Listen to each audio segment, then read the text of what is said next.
Hello and welcome back to another episode of Onside Chicks. We're back. We missed last week, but we're back on track. We're And back. we're 2 weeks into the NFL season, which is so crazy because I feel like all summer and all spring, we were just talking about how we wish it would hurry up and we're ready for it to be here. And we were in the Aaron Rodgers saga, and now it just seems like it's flying by, and I'm not okay because 2 out of 17 weeks is like we're making a dent into the season, and it just goes by too fast. And I feel like we already know too much. No, we definitely do. It's weird because we know too much and then nothing at all at the same time. Like I remember when we were doing our weekly pick'ems for week 1, I was like, this is so hard because like so much changed this offseason. So many people retired. So many people got traded. Like the Deshaun Watson case, there are people that aren't even playing. Like there was so much to consider. And then week 1 happened. And then I was going to week 2 for pick'ems. And I was like, now it's even worse because we saw sample sizes and we don't know what's a fluke and what isn't.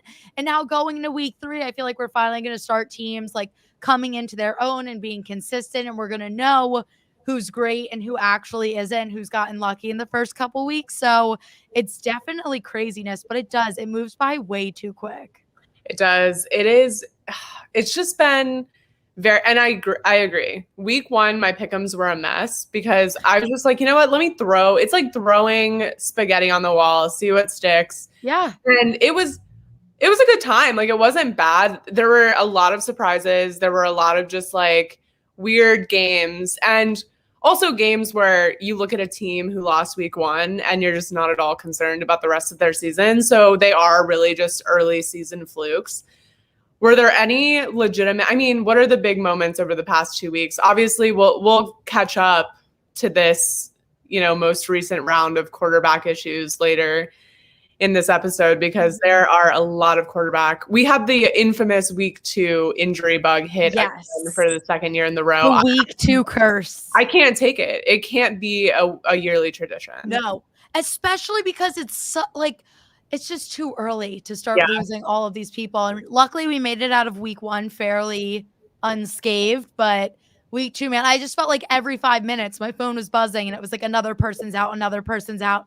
And then people were coming back in and I was like, I don't even know who's playing at this point. I was like, this is like too much to keep track of. I think the one thing that we definitely have to keep our eyes on is the Saints, because week 1 against Packers looked like Jameis Winston looked like a Hall of Fame quarterback. And then you have week 2 against the Panthers and they genuinely can't do anything. So I think this is the team that is most up in the air right now because it's like, all right, are you good? Do you have it figured out? Or are you really in shambles? And I know I thought they were going to be in shambles. Week 1, I was floored. Yeah. I was shocked. And I know you're more supportive of Jameis Winston. I'm not supportive of Jameis Winston. I love him as a person. I just didn't think he was going to be able to execute. So after week 1, I was like, I'm going to owe this man a public apology. And then week 2, I was like, all right, I can hold off for a little bit. And now it's just going to be keeping our eyes on them and seeing if they are the real deal moving forward. Up against the Patriots this week, that's going to be interesting. Yeah, it's crazy. I think there are a lot of teams that haven't quite gotten settled into who they're going to be this season. And I think it's going to take a few more weeks. But the Saints are one where I feel like they will plateau off. And we'll go through some teams that are the real deal and some that were a little overhyped. But I think the craziest thing about the season so far is that there have been really good games. And this doesn't even stop at the NFL. Like this is college as well.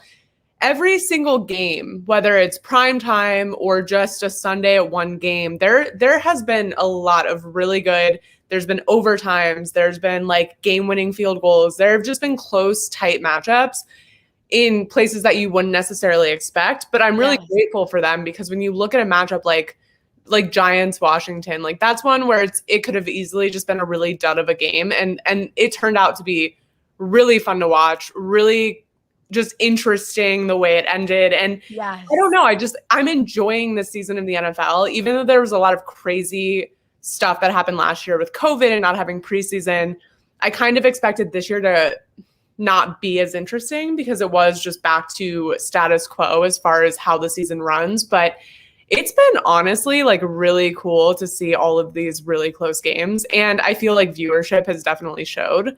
I don't know. Yes. It's been fun. No, I think it's crazy to wrap our heads around just how competitive it's actually becoming, because I feel like for so long there were like these guaranteed great teams that you just knew were going to be fantastic week after week. And then there were so many like blah teams, and it was kind of like split 50-50.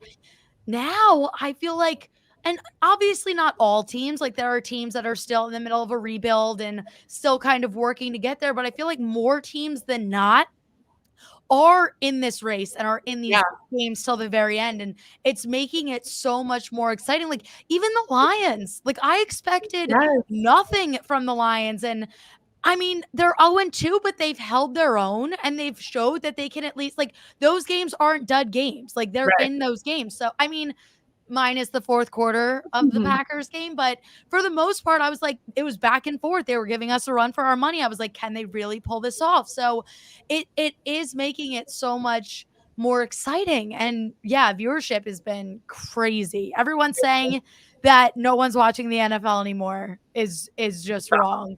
Yeah. It's just everyone's streaming. So the numbers might not, but it's there. And it's, I think, getting even more and more competitive.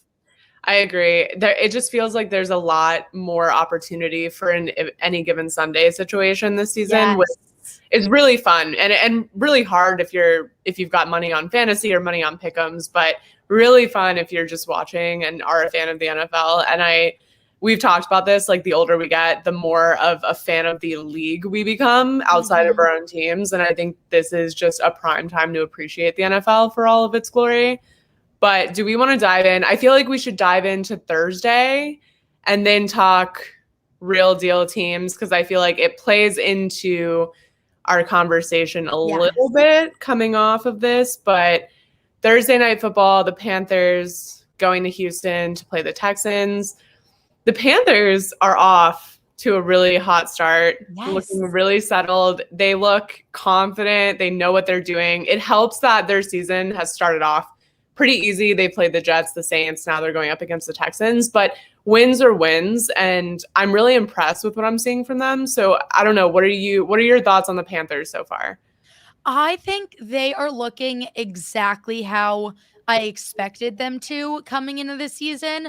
This is a team that is moving in the right direction and they're starting to collect all of the right pieces, but they're not like a complete team as of right now. And really all they have to do to kind of make a name for themselves this season and to give themselves any sort of a chance at not being a division leader, because that's Pot's pretty much taken, locked in and at this point in their division, but to at least try and potentially get a wild card spot. You never know what's going to happen. And for them to come in and win these games that they should be winning, that's going to matter later. And then if they can sneak in a couple upsets later on, that's really all it's going to take for them. So I think you're seeing Sam Darnold looking more comfortable. As long as Christian McCaffrey can stay healthy, this team, they're coaching, like everything just seems to be clicking. So it's making me super excited for them moving forward.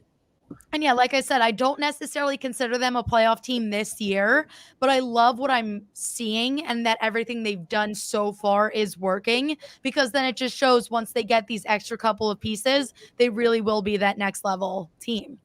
Yeah, it's definitely a case of a quarterback thriving in a good environment, in the right system, just being empowered to build that confidence, coming over with a receiver you're familiar with, you're comfortable with, coming over with arguably one of the best running backs, in the NFL at this point, probably for sure. And in history, I mean, he's going to be a Hall of Famer eventually. And so it's a really nice situation for him to come into. Their defense is wild.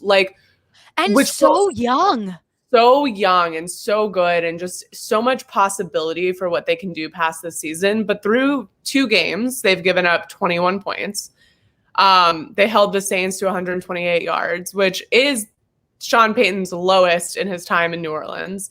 And then they lead the league in sacks at the moment. So there's just a lot of energy on this team, right? Like both offense and defense, they've just got something and it's all clicking. And this week I can imagine that they're going to dial up quite a few blitzes for Davis Mills. I don't know that I've ever felt worse for somebody than I feel for Tyrod Taylor. It's just he cannot avoid IR. And this was his one chance. I don't want to say one chance because he's been given those chances, but when you think about where the Texans are with Deshaun Watson and having just no real interest in bringing him in this season, this is really a chance for Tyrod Taylor to take this team under his belt, show the NFL that he can lead a full offense, no matter how terrible they may be, no matter like what the situation is within their division. But he started off so well. Like, he was on fire and like it is so crazy how fast that turned. But I mean, like I feel so bad for him. No, I feel terrible. And him stepping up and like, I think 99.9% of people can say we all expected nothing from the Texans. I know I did. Like I expected literally nothing. And for him to come out and do like, he was giving the Browns a run for their money. Like it honestly was. It was so close the whole time, literally up until he went down. So for him to step into this beyond broken organization and make the moves that he was doing, it was beyond impressive. And I was so excited for him to have that moment. And I feel like the Texans organization was probably studying, like everyone high up was probably like, oh my God, like he's actually like, we don't want to win games. Like what's happening here? But he was doing fantastic. And it really is after getting injured, getting replaced by Baker Mayfield, getting stabbed in the lung by your team doctor, getting replaced by Justin Herbert, now getting your second chance or your not even third multiple chance to kind of come out and make a name for yourself on a team. And then to have this happen, it's just heartbreaking. But I think we can give him a round of applause and say, obviously it wasn't half as much as he wanted to do, but what he was able to do spoke volumes, and we can all respect that and all acknowledge that. So it was incredible. And hopefully towards the end of this season, imagine if Davis Mills comes out and is just great and they're like, we won't put Tyrod Taylor back. Like that would really be the dagger. At that point, I would retire if I was him. Like I would just be like, I'm done. I'm done getting replaced by rookie quarterbacks. Look, he's made a fair amount of money, I can imagine, over his career. I mean, you have to think like the Bills. I mean, he's just been all over the league, right? Like he was with the Bills for a minute, so I think he probably is okay. Davis Mills coming under center for the Texans. Okay. 3rd round draft pick. Yep. Obviously very unexpected. So I don't want to judge him off of last week's performance.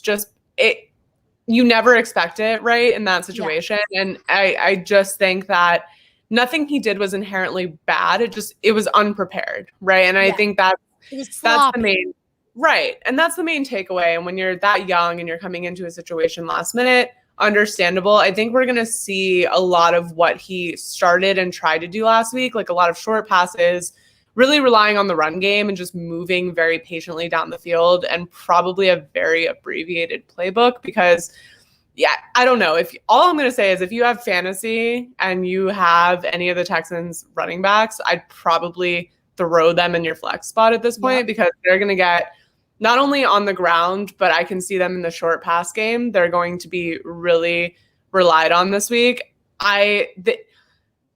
This is not a good week. And again, this is props to the Panthers because I don't know when in the past I would have said like, this is not a great defense to come in as a, first time starting quarterback. Like this is not the team I would want to face. So that's major props to the Panthers for even becoming that sort of defense that I say that about. But this is not a good situation at the moment. No, it's honestly worst.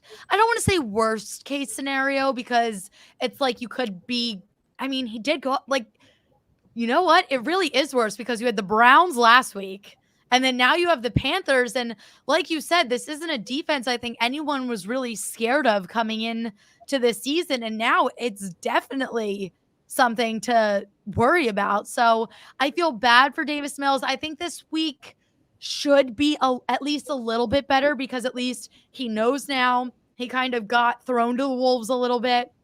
So he has a feel for how the game's going to flow. He kind of has some exposure and then all week of practice to kind of start figuring it out just a little bit more. So I'll give him like slight benefit of the doubt, but I'm really expecting nothing from him because, like, let's face it, Tyrod Taylor, he's been around the block. He's been almost everywhere at this point. Like, he knows how to make something work. He's been in so many systems where with all these, like we said, the Texans feel like a Madden, like, Hall of Fame video game where they're just picking people and throwing them together, like Danny Amendola, Mark Ingram, Phillip Lindsay, David Johnson, like all these guys that are just kind of chilling all on this team now. So it's like Tyrod Taylor's like, all right, I can find their strengths in all of them. When you have a rookie quarterback that's asked to come out there and do it, it's kind of reminding me of like what's going on with Trevor Lawrence right now in Jacksonville and Zach Wilson in New York. Like, you're asking these rookie quarterbacks to come into these systems that are still miles away from being where they need to be. And then asking them to make something happen. And that's not fair to put on their back. And that's basically what Davis Mills is walking into. So it's an unfortunate situation up against a young but terrifying defense. So we'll see. I'm taking the Panthers hardcore. I was going to take them anyway, but even with Tyrod Taylor, I would have taken the Panthers. Now I might put my whole paycheck on the Panthers because it just seems like it's going to be that kind of game. Yeah.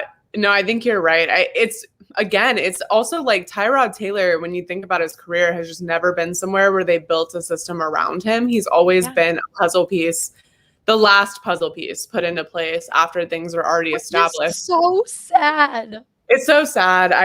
It is sad. RIP. I'm also taking the Panthers. This is just, again, we're not getting I think the Panthers are good. We're just not getting a real clear, I guess, litmus test on how good they are because these teams are just so dismal that they're playing against. But then again, like when you look at the Saints, I think their defense was truly able to really unsettle the Saints and get them off of the game plan that they had performed so well in week 1. And so maybe it is more on the Panthers defense than on the Saints offense. I mean, I don't really know, and I think we'll figure it out as we go. But I actually just pulled up the Panthers schedule. Oh, go for it. They are set up first half of the season like beautifully. They play now. I think the games. So after this weekend, this Thursday, tomorrow, they play the Texans. Mm-hmm. The week after. In the next 4 weeks, they play 3 NFC East teams. So they play the Cowboys, the Eagles, then they have the Vikings, and then they have the Giants. So that's honestly, I think the Cowboys and Eagles might give them a little bit of a run for their money. The Giants is a guaranteed win, but they can easily beat the Eagles or the Cowboys. I think that's a coin toss. Vikings are so hit or miss. Then they have the Falcons. Then they have the Patriots. Cardinals, that's going to be a tough one. But then after that, they have Washington, Dolphins, Falcons again, and then Bills, Saints one more time, and then the Buccaneers twice. So their schedule, they are set up to have a record well above 500. They are set up that way. I guess I wonder, this could go either way. It could be a good thing or a bad thing to have the heavier games on the back end of your schedule because either A, it's really going to allow this young defense to get their footing against teams that aren't so tough right off the bat, and their offense to get really confident in what their game plan is going up against defenses that look a lot different. I guess my concern is, like, would we rather them get the tests out of the way early in the season or just get pounded on the back end? Because I don't know. They would at least play the Bucks like once earlier and then once later, so they can get a feel. They literally play the Bucks, then they play the Saints, and then they play the Bucks again. Like, that's tough. That's tough. It's probably going to come down to like wild card.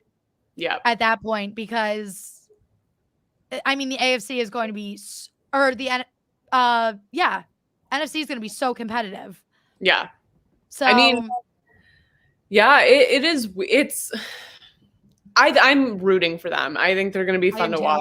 I also don't think the expectations are that high. So I think this conversation maybe is a little premature because I think maybe next year we'll be talking more about how their, schedule is set up for the playoffs. But I don't know that this year is the year. But I mean, look, at the end of the day, like if there's a wild card spot open for that division, they're going to take it, right? Because I think the Bucks kind of have it on lock. But I think when you look at the Saints and the Falcons, like the Panthers are just heads above them right now from what we've seen so far this season. So they could as be long as the Saints don't totally surge again, which could still happen. Right. Like there's still so many what ifs. Yeah, that's true. Well, it's like we know too much, but nothing at all at the same time. Correct. And that's welcome to week 3. Yeah. Week 3. That's the time of year. We have a handful of quarterbacks let's transition to quarterbacks because Davis Mills is probably one of the least interesting quarterback switches this week, which is saying something because it's pretty interesting that we went from Tyrod Taylor to Davis Mills in the NFL starting quarterback situation, which it just names you wouldn't think would be there. But Justin Fields is finally getting his start after Andy Dalton went out with a knee injury. He was one of the people who came back, was kind of like, okay, and then did not come back out after halftime. So this is not the week I would want to start Justin Fields. And we talked about this before the season of when would be a good timeline for him to come in and start. And I think Bears fans want this. A lot of people around the league want this, but this isn't the week. Browns week is not the week. No, honestly, I've been so torn all day ever since, because all I've wanted to see ever since the draft is Justin Fields as QB1, and we finally get that. But then part of me is like, no, because like the Bears O-line is just so bad. Like it's not even there. So it's going to be Justin Fields up against this Browns defense that is just absolutely lethal. And I'm very nervous. I am very nervous for his well-being. I'm but here's what's frustrating too. Like I'm someone, and I know you are too, we believe in Justin Fields and we expect him to have this great NFL career. I have a feeling so many people that doubt him are going to use this game to be like, see, he's nothing. When really, you can't, in your first NFL start up against a team like the Browns, that's intimidating, very intimidating. So I think the best chance they have here, if they can do anything on offense, if Justin Fields can make anything happen, their main goal should be just putting up as many points as possible, because now the Browns offense is injured. You lost Jarvis Landry. Is OBJ playing this weekend? Do we know that yet? I don't think we know yet. Okay. That'll be an injury report decision. Yeah. So if they can do anything up against this Browns defense, I think they could be in it, but I just don't want to set any I want him to go out there and just get a feel.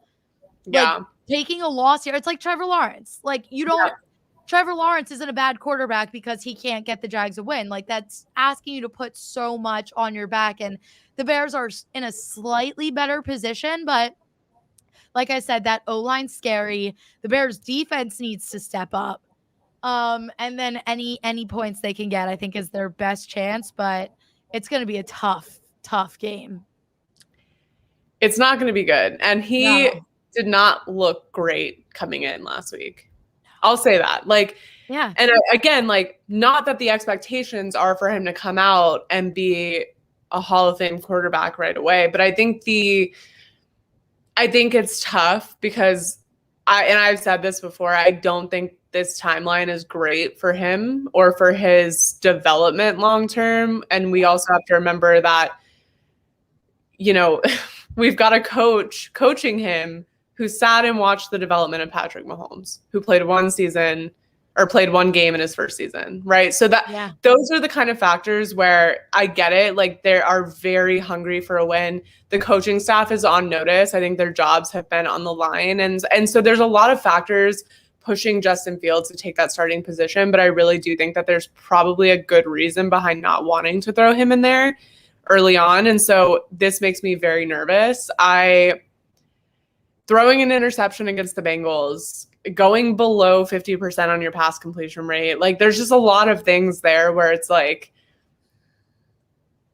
I don't know that he's ready. And it's not to say he's not talented. It's not to say that he is not going to be phenomenal in the league. It's just saying, like, right now, with the way this team is built, I don't know that he's ready for it. And I think that was the perspective all along. Not talking down on him, but just maybe the better way to phrase this is the Bears aren't ready for him. Maybe that's the better way to phrase it, because I think he has all the potential in the world. I don't think they're in a place to set him up for success. So this makes me extremely nervous. It's something to watch for sure. Yeah, it's definitely going to be a game I have my eyes on. Well, I'm just going to sit back and I'm just going to pray that he stays healthy. Because at this point it's going to be him running for his life. I have a feeling. It is. And another guy that's going to be running for his life a little bit, Jacoby Brissette, who is in Miami now, for those of you who could not keep up.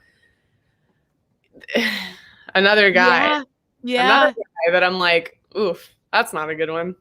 No, that's not good. I actually, Tua, when I saw Tua initially go down, I had to Google. I was like, I don't even know who their backup is. And then it was Jacoby Brissette. And I was like, when did this even happen? Like, I didn't even, but that's where he is. And he came out, and initially I was like, all right, like, this is Jacoby Brissette. Like, he was a starter on the Colts. Like, he was a good quarterback. I was like, he'll be fine. Like, it wasn't fine. It was like, it was like so far from fine. It wasn't. No, and I took the Dolphins to win. I had money on the Dolphins plus 3.5. It was 35-0. Like, couldn't get a single point. Also, let me just say, I was looking at his stats. Okay. This is hard to swallow. All right. He threw 40 times. It's a lot. That's a lot. That's a lot for 169 yards and an interception. So again, the Bills are very good. Like, let's make no mistake. Yes. The Bills are very good. Their strength doesn't necessarily lie in their defense, per se. And they shut the Dolphins out 35-0. So they could not get in the field goal range to kick a field goal through the uprights, right? Like, and he threw the ball 40 times. And he threw the ball 40 And he didn't even play the whole game. He threw the ball 40 times, and he connected for 24 of those, which is not necessarily a bad stat, but you got 169 yards on 24 completions, throwing the ball 40 times. It's not good. It's not good. And here's the thing is, he doesn't get the pass that Justin Fields gets, that Davis Mills gets. Because guess what? Being a backup quarterback and coming in for injured starting quarterbacks is kind of your MO, right? Like, that's what you've built a career off of. And there's nothing wrong with that. They're very important. It's the reason Ryan Fitzpatrick went and got a starting quarterback job, right? Like, there are people in this league that are designed to be those go-to backup quarterbacks, and they're very, very valuable. This isn't it. No. That's not it. That's really scary. It's really bad. Bright side, I believe they get Will Fuller back this week. You love to see that. So maybe that can help. I don't know how much one guy coming in is going to be able to, like, Will Fuller himself can't put up 35 points, but we'll see. He can try. This is, I honestly think, the worst case, the worst situation, the worst team to be losing a quarterback, because the Dolphins set up their whole team. Like, that's Tua's team. Everything they are doing is to make that team ready for Tua to be their quarterback. Yep. So now you lose Tua, and it's like, what do we do? And like you said, Jacoby should be a guy that can come in and make something happen. And the fact that he just couldn't do anything, it's definitely something to be scared about. And especially they go up against the Raiders this week, who started off this season 2-0, beating two very legit teams. So it's not a good situation. It's not a good look. No, It's not a good look. I'm very nervous for them, and this is a team that I literally couldn't love more if I tried. But I am nervous to watch them. Yeah. Let me ask this question because I do want to go into some, who's the real deal, who was overhyped. And I think this is a good segue into that. But let me go back and ask you, let's go back to Justin Fields for a second because this thought just came into my mind. Okay. Regardless of what Nagy says at the moment, right? Because his PR line that he is giving at the press conferences is that when Andy Dalton's ready to come back, he will go back to being the starter. If you're this coaching staff, and let's say, like, how long do we think he's going to be out? I don't know, 2 to 3 weeks maybe? Yeah, they said it wasn't serious. So 2 to 3 weeks just to make sure. You're already, like, not off to the best start anyways, so it is what it is. Justin Fields goes out, wins one game, loses a couple games, but looks okay. What are you doing when Andy Dalton's ready? This is, if you're asking me personally, you keep Justin Fields out there. I think it's a great, you had him sit. Unfortunately, the situation happened Andy Dalton, but if he's able to go out there and do anything and he's keeping you above water and he's not taking, like, this is the future of your organization, I would say keep rolling with it, especially for a rookie quarterback on a team that's getting better but not there yet. If he is able to do anything, I say you leave him out there. Personally, now if he is riding the struggle bus and it's the complete opposite and he literally can't do anything and he's burning you guys to the ground, what happens if before Andy Dalton's even ready, they throw Nick Foles out there? Like, do you think that's a possibility? Stop it. I don't want to see Nick because Foles they have him too. Field anymore. I'm over it. Me and you, we have very different experiences with Nick Foles. We have very different experiences with Nick Foles. Could not be more different. And honestly, I blame your entire organization for the hurt we went through. Because you guys, that was fraud at the highest level to be like, look at this, look what he did. You want him, and then wow. Yeah. Yeah. So not cool. I don't know. See, my whole thing is like, if Justin Fields is running for his life, right? Like, even if he's moving the ball, winning games, I'm not sure I want to risk him getting injured. Exactly. So it's not necessarily that I think if I'm Nagy, I'm ignoring every fan because I don't care. You don't pay my bills. You don't write my checks. Like, kinda, but not really. You're going to still show up, right? Like, for the most part, based on the performance of this team over the past however many years, you're still going to show up, right? Like, I'm still getting, like, it is what it is. No matter how bad the team is, people are still going to be there. Right. The issue is that I'm not getting the future of our franchise decapitated, right? Yeah. And that's the biggest thing. And so maybe Nick Foles is the answer there because he is more expendable. But at the same time, it's like, I don't know. I just don't know. Like, this is the one time I take into account the fans where it's like, okay, Andy Dalton's out. We understand like why we kind of understand why he was brought in originally. Yeah. Now you've got Justin Fields. You're taking him out. He's not necessarily injured, but now you're putting in Nick Foles. And this goes back to bad memories for the Bears. I think there's just a lot of things where that move would be very offensive. And I can't tell if I'm just speaking from personal bias, but I'd be offended as a Bears fan. I'd be like, I don't care what you do, but let's let it not be this. Right. Yeah. I don't know. No, I think that's very fair. And I think to your point, when they initially brought Andy Dalton in, it did make sense because they had no idea how the draft was going to go. Like we didn't know. But then when you have Justin Fields literally fall into your lap and you do what you have to do to go up and get him. And we know, me and you have both talked about it. We are so torn. I know I was frustrated with how Matt Nagy was handling the Justin Fields situation, but then I kind of came to like a more mature understanding about it. Like, okay, you're right.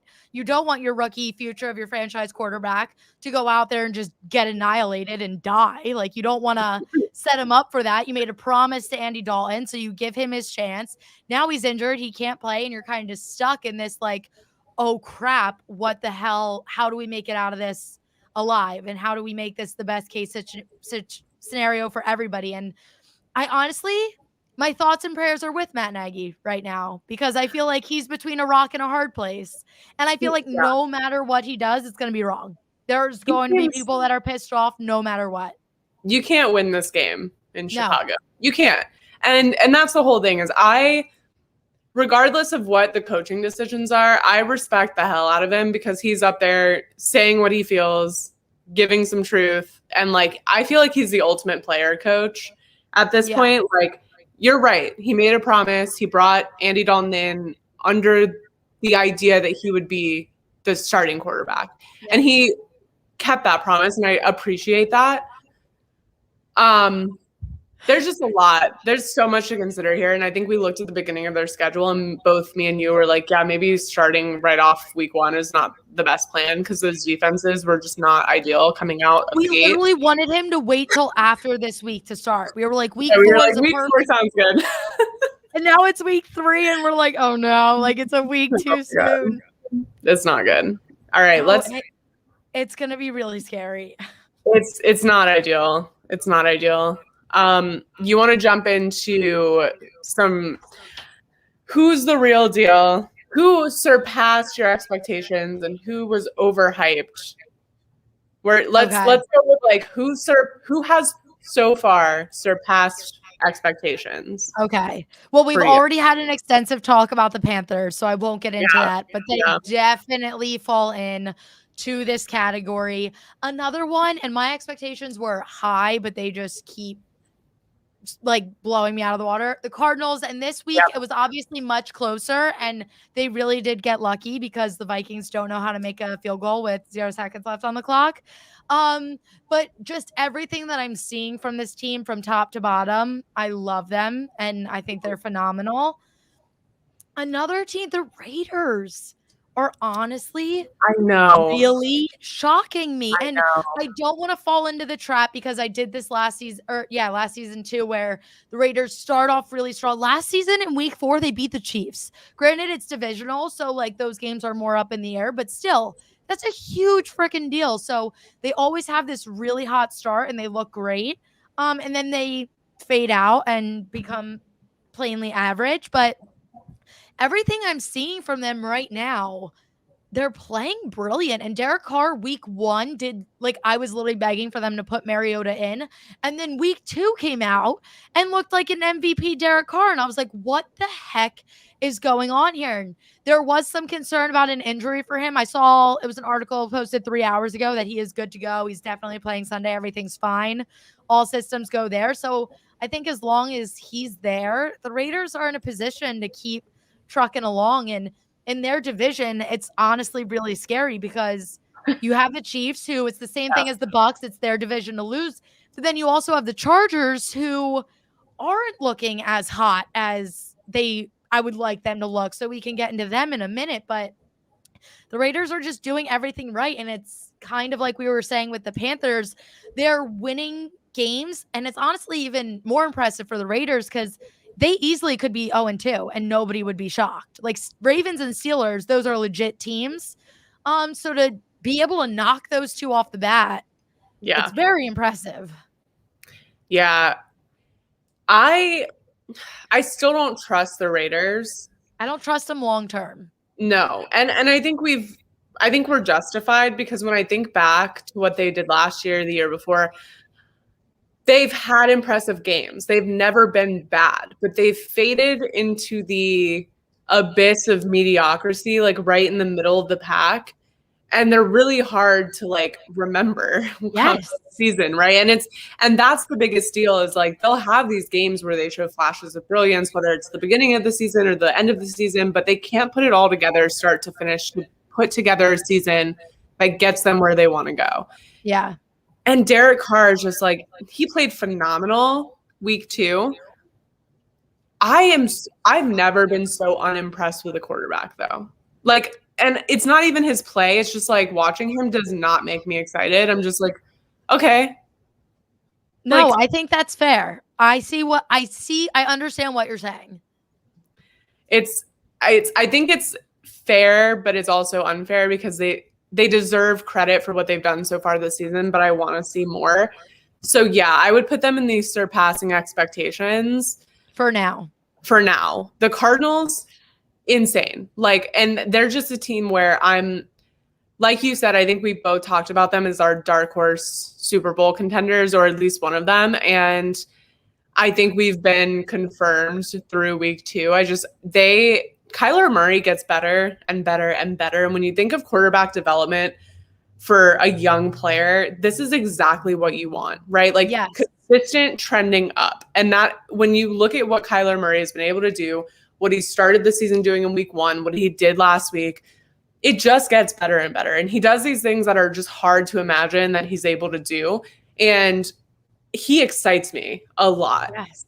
This team is very exciting. Yes. And it's like offense and defense. They are just able to make big plays happen. And it's really beautiful. And like you said, Kyler Murray, he is exciting. And there's just, and I know this doesn't, like, on paper, there's no X's and O's behind this, but when you have a team, when it looks like everybody is having fun and everybody's happy to be there and everyone's building these connections and your coach clearly believes in your young quarterback and like everything is just moving in the right, like that stuff on paper doesn't matter, but it really, really does at the same time. And they just seem to, like, everybody be on this like good camaraderie and everyone believes in each other. And that's going to win them games. And that's going to be like what makes them that next level team, because they can all just kind of vibe together and work together and on both sides of the ball. So it's this mix too of like younger guys that just came into leagues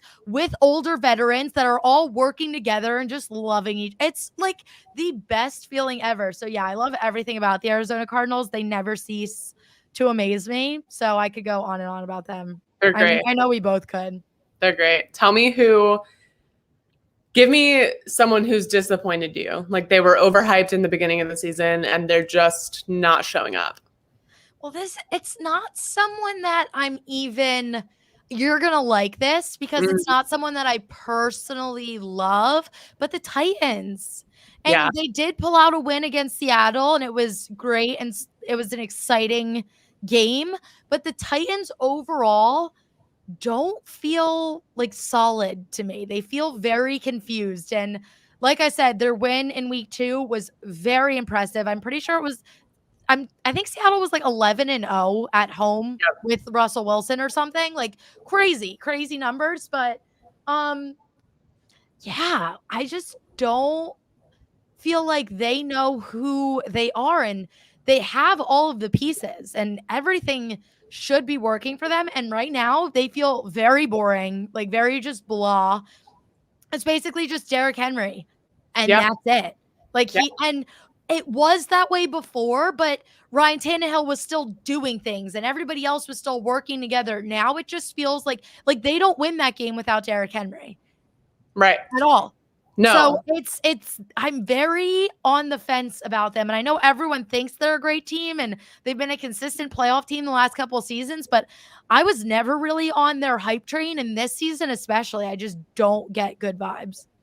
I'll say I'm not that impressed with a win in Seattle because I think Seattle is a team for me that has not lived up to expectations. Not that they were super overhyped in the preseason, just because I think with the drama between Russell Wilson and Pete Carroll and the organization, there was some unsteadiness within their locker room and just what our expectations were for them wasn't quite clear. But I will say, I think based on what we've come to expect from the Seahawks, and even though last year kind of went off the rails, you look at what areas they needed to address and they could have easily been addressed. And especially for them coming out and giving Russell the chance to play the way he wants to play, because I think me and you both kind of thought they'd revert back to that just like pound the ground, heavy run game kind of offense. And they really didn't. Like they came out and they let him throw the ball and they've been very versatile and creative, but I'm just still not impressed as I thought I would be. And so that's why Tennessee also kind of disappoints me. And like, again, I don't want them to do well ever, but you're right. Like, this is the Derrick Henry show. And when you think about like Ryan Tannehill and Julio Jones being such a big topic of conversation after the last game, it's like, okay, but that still didn't win you the game, right? Like, so yeah, that connection, you can talk about it all day long. That's not what's winning you games, which is not okay. Yeah. Also, your defense is, you have the pieces, but they're giving up. Like, some of those plays that the Seahawks were able to put together against their defense, their secondary in particular, should have never happened. Like, it's just not being consistent. It's not going out on every play and knowing where you're supposed to be and what you're supposed to be doing. It's a lack of cohesion on the defense. And it was just blown coverage all game long. And I was like, this is like, the fact that the Seahawks didn't win because they were given so many gifts by the Tennessee defense. I was like, I don't know how you're not winning this game, because you've literally walked into the end zone by the grace of the Tennessee Titans. And you should be taking this game right now because they're giving it to you. So I have no confidence in the Titans. I never do, because they're a team like the Raiders who are not really consistent. They'll sniff the playoffs, but they're not going to make it far. They're not going to make it far. They're one of those teams that just feels very average when it comes down to it. I'm still disappointed. Like, I'm not that impressed, honestly. Yeah, no, I just feel like everybody keeps hyping them up so much, and I keep trying so hard to get on this hype train, and I just can't do it. So they're another one. And honestly, also what the Cardinals, just because any excuse to talk about them, the Cardinals literally had a field day against that defense. Like, literally anything and everything was open for them. Like, they could do, Kyler Murray could do whatever he wanted against that defense. So it's embarrassing for the Titans, if we're being completely honest. Another team I want to backtrack a little bit because I never give them enough credit. The Denver Broncos. Oh my gosh. They were on my list. Yes. This is a team, and I was never a fan of Drew Lock. He, to me, is a QB2 in the nicest way possible. He is a backup quarterback kind of guy. So, and then I love Teddy Bridgewater. I didn't know what he was going to be able to come out and do, but they look so much better than I ever really expected them to this season. And it's not that I expected them to be terrible, but I just wasn't expecting anything. So what I have seen from them, this is kind of like a Panthers situation. I don't expect them to be a playoff team or to have this crazy run of any kind, but just to see them kind of have some momentum going, it's really nice. And I think Broncos fans definitely deserve that after the last couple of years. So I am very happy to see that working for them there. Their defense is the real deal. And like that, and to be fair, I'll just say they played the Jaguars. And so I watched that entire game, and they beat us, right? And like, in a lot of moments, I think we tend to beat ourselves. And I hate that phrasing anyways, because I think you just take away credit from the team that wins the game. But they outright beat us with their defense, right? And like, that's kind of something that is their specialty. I understand that. But the ease at which they do what they do on defense, the consistency with which they do what they do, and like when they make big plays, it's the result of them pounding that same game plan over and over and over again. And so it's really impressive to watch them get after it and then break through and just see everything that they're working toward on every down come to fruition. So they're very fun to watch. They've played, again, like, they're much like the Panthers. They haven't played anyone of note yet. Yes. So I'll be interested to see where they go. They play the Jets next, so it's not they've also had a very easy start, and then it gets a little bit more complicated for them because the weeks after they have to play the Ravens and the Steelers. Yeah. But if they start off 3-0, just like the Panthers, that's a great start. Look, I'm here for it. I think I don't know. I like what they did. I didn't like losing, but I liked what they were able to do. I think Teddy Bridgewater, he has been able to answer the adversity that they've faced so far this season. I would like to think he continues to do so, but I just don't know that I trust him. But yeah, I don't know. The last team that I'll ask you about, and I'm not gonna categorize them into one or the other, but I thought it was pretty interesting because there's been a lot of conversation around the Buccaneers, and since they are Super Bowl champions, we'll just touch on them and what we think of them so far. Okay. Because they've won games, right? So they're 2-0, but this last game against the Falcons did not look great. Like this was not the way that you should want and expect to win games, especially against the Atlanta Falcons, if you are the reigning Super Bowl champions, and if you were able to bring back 22 out of 22 of your starters. Yeah, and granted, like when you look at the score, 48-25, it sounds impressive. But it did not look impressive. It didn't feel impressive. And like you knew they were winning, but they had like this very hot start, and then they kind of let the Falcons like come back, and it just felt very weird to me. And I have a feeling if they were playing any other team other than the Falcons, things could have ended up very differently, because I feel like teams would catch on to that momentum and they would kind of get that going and figure out how to slow the Bucs down. And I mean, we saw it in the playoffs last year against Washington.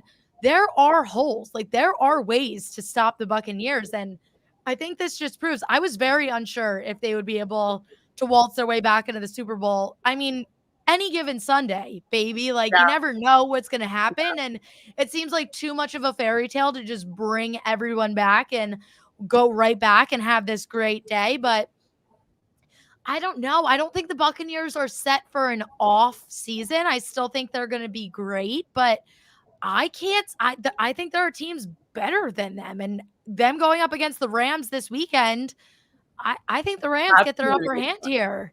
Yeah, that's going to be a really good matchup. I feel like it's a fun storyline. And here's what I'll say. It's a fun story. Like, it's a great 30 for 30 to bring back your 22 starters and bring, like, Tom Brady's friends back. And, like, it's really fun to talk about this and to do it.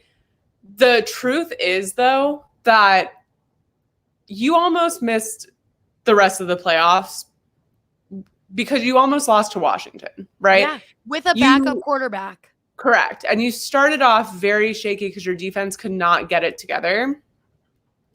And then by the time you made it to playoffs, your offense was slacking, right? So it wasn't a perfect execution start to finish last season. They got lucky. They got very lucky a lot of times. Well, they got lucky in terms of, like, no one got injured. Like, you have to think about that too. Like, how often does it happen where you have that caliber of roster and then none of your guys get injured all season significantly, right? Like, I'm pretty sure AB was placed on today. But COVID, like, when you think back, like, nothing significant happened to them. That's true. And it's just one of those things where it's like, when are you going to have another season where you have all the pieces in place, your division's kind of terrible, and then on top of it, you have no one get injured all season. And we're very early into this season, so I imagine there will be injuries down the line, but your secondary was not good. Like, plain and simple, up until the playoffs, your secondary was really, really bad, really up until their bye, and their bye was late. They had a week 13 bye. So up until then, your secondary was the weakest spot on your team. You did nothing to address that this year. And when you look on their depth chart, they've got nothing past those 22 starters. And granted, like I said, great storyline to bring them all back.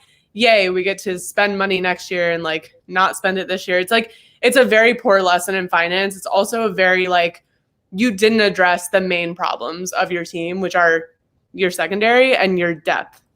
You didn't do anything to address them. So it's one of those things where it's like, this could go very right or it could go very wrong. And I kind of felt like it would go very right before the season started because I was like, oh, well, the Saints lost Drew Brees, so they're not going to get those games up on the Bucs, right? Your Falcons are not great. The Panthers are not great. So going into this season, I was like, oh, a breeze of a time in their division. I don't know because the Saints, as we saw, could just pull out something like that again. against a team with a very good offense. Yeah. And the Panthers are rolling. So who knows where the Panthers are going to be at the end of the season versus where the Bucks are going to be at the end of the season when they play each other 2 weeks apart. Yeah. So I don't know. I'm interested to see, but there's a lot of conversation around like, will they get back in the playoffs? I think it's a little too early to start saying no, but it's definitely going to be more interesting than I think we thought it would be. Which I'm totally here for. Which is fun because no one likes a repeat Super Bowl. No. And it's like, it's tough too because like I love the Chiefs and I would never like wish anything bad against the Chiefs, but I just don't want to see. I'm ready for something new. I'm ready for something fresher. I'm ready to see some new faces. I don't want another dynasty. No, I'm tired of dynasty. It just gets old. I want like rotation every year. 2 great teams that just battle it out. That's why like when we think about what the Bucks did and we compare it to the NBA and the way that those teams and super teams are constructed, it feels very NBA-esque. Which I'm not a huge fan of because I do like the idea that, and I've said this before, like, again, if my team brought in a bunch of randos and won a Super Bowl, great. Like, I'd be happy to. Like, we still won a Super Bowl.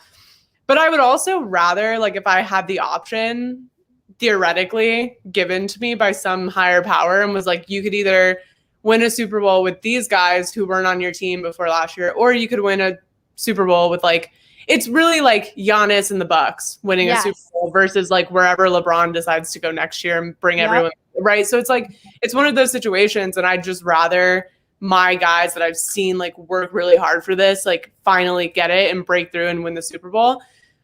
Doesn't mean I'm not going to celebrate if it's the other way around, but it just is like, I'm hoping that's not what the entire league starts to turn into. Yeah, that's I think what made the Eagles Super Bowl like as special as it did, because that was a team of like all veterans that had been there for a very long period of time, and nothing, like we had no business even getting to the Super Bowl that season. Like everything just kept falling into place, and then you see all these guys who have like, and that was our first ever Super Bowl win. So all these guys that had been on the team for forever to bring Philly its first Super Bowl, it's such a special feeling. So I don't know. I feel like I just think it's going to be so impossible for that to start being a trend. Like I think everything was working out.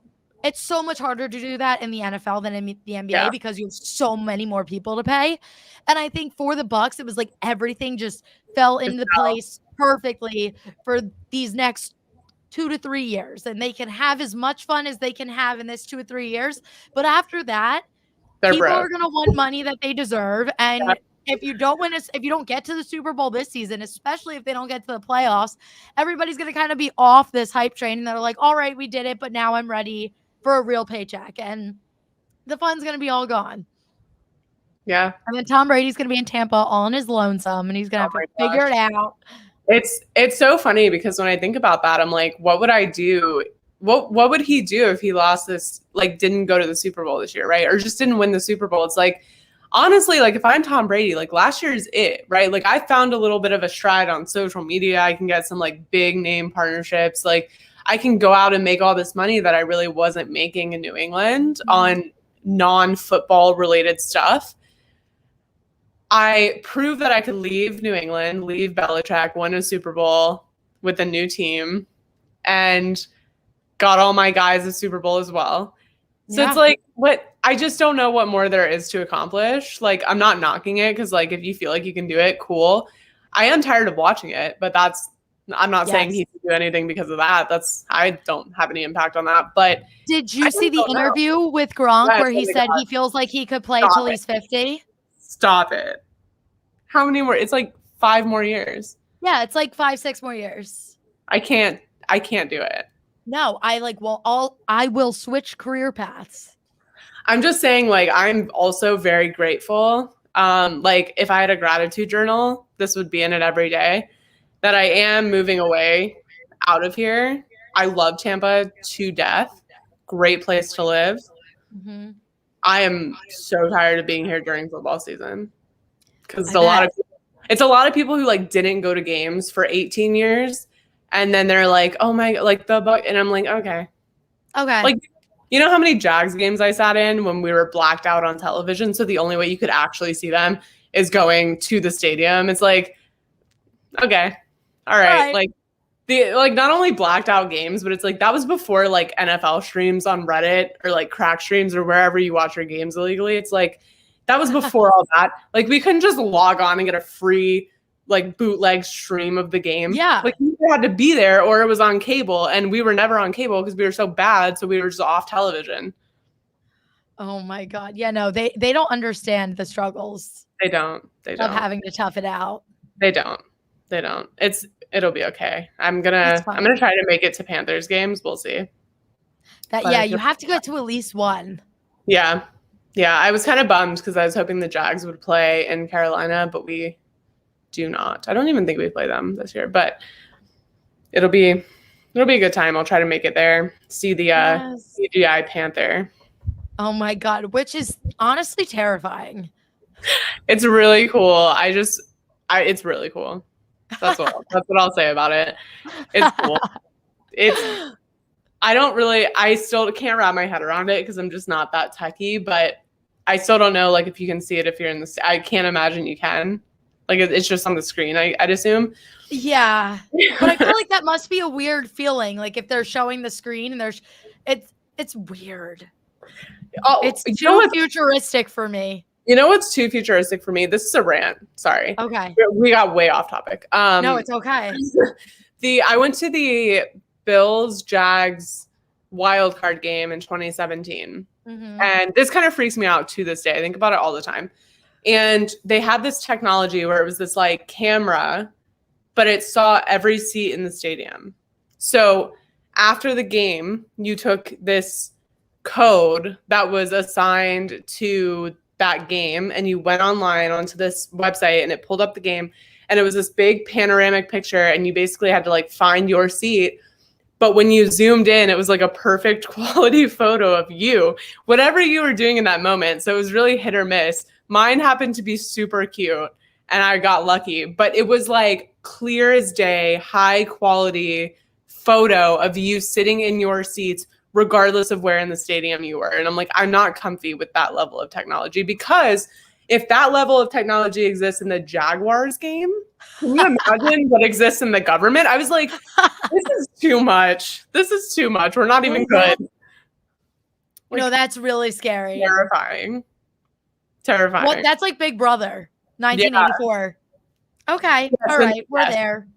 Big Brother, 1984, not Big Brother, the CBS television show, because I always dreamed of being on there. But yeah, no, that is also a great show. Phenomenal show. We're on like season like 110 at this point, but it's never going to end. Okay, on that note, now that we've gotten to that topic, thank you guys for tuning in today. Make sure to follow us on Twitter at Onside Chicks Pod, Instagram at Onside Chicks. Subscribe to our YouTube, our Twitch, on Spotify or Apple, and then wherever you listen, make sure to leave a review. And we will see you guys next week. Happy week 3. Woo! Bye. Bye.